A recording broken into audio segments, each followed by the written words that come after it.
সেদিন হঠাৎ করে অনেক বৃষ্টি হচ্ছিল, আর আমি ভাবলাম যে এই বৃষ্টিতে কি খেলে ভালো লাগবে। আর প্রথম প্রায়োরিটি লিস্টেই কিন্তু সবারই বৃষ্টির দিনে খিচুড়ি থাকে। তো সবার মতো আমিও চিন্তা করলাম যে আজকে একটু খিচুড়িই করব।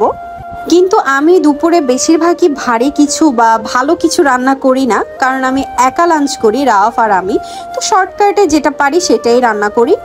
বেসিক্যালি আমি রাতেই রান্না করি, আমার দুপুরে বা সকালে রান্না করতে ভালো লাগে না।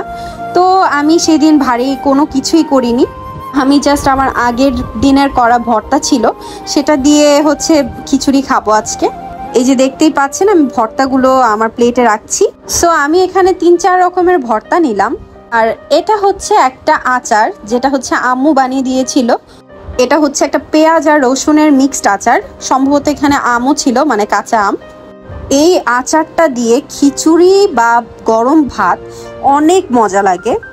আমি খিচুড়ি যেদিন খাই সেদিন অবশ্যই এই আচারটা নিয়েই খাই। আর ভর্তা আর আচারের সাথে আর একটু মজা করে খাওয়ার জন্য আমি এখানে ডিম ভেজে নিলাম একটা।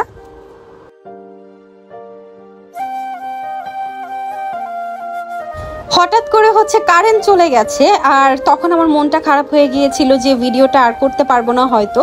কিন্তু তখনই চট করে মাথায় বুদ্ধি আসলো যে আমি তো একটা ক্যান্ডেল নিয়েছিলাম এবার আড়ং থেকে, ওই ক্যান্ডেলটা দিয়ে আর আমার যে ডাইনিং টেবিলের যে ফ্লাওয়ার বাসটা ছিল সেটা দিয়ে একটু সুন্দর করে ডেকোরেট করে আজকে আমি ঠান্ডা ঠান্ডা ওয়েদারে খিচুড়ি খাবো।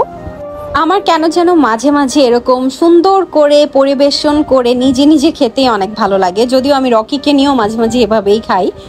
তো আজকে ইচ্ছা করলো আপনাদের সাথে ছোট্ট এই ভিডিওটা শেয়ার করতে, তাই শেয়ার করলাম। আর আমার মতো কে কে আছেন যারা বৃষ্টির এই ওয়েদার দেখলেই খিচুড়ি খান, খিচুড়ি খেতে ভালো লাগে, তারা কিন্তু অবশ্যই কমেন্ট করে জানাবেন। আর আমার এই ব্লগটা এখানেই শেষ করছি। এতক্ষণ আমার এই ব্লগটা দেখার জন্য সবাইকে অনেক অনেক ধন্যবাদ।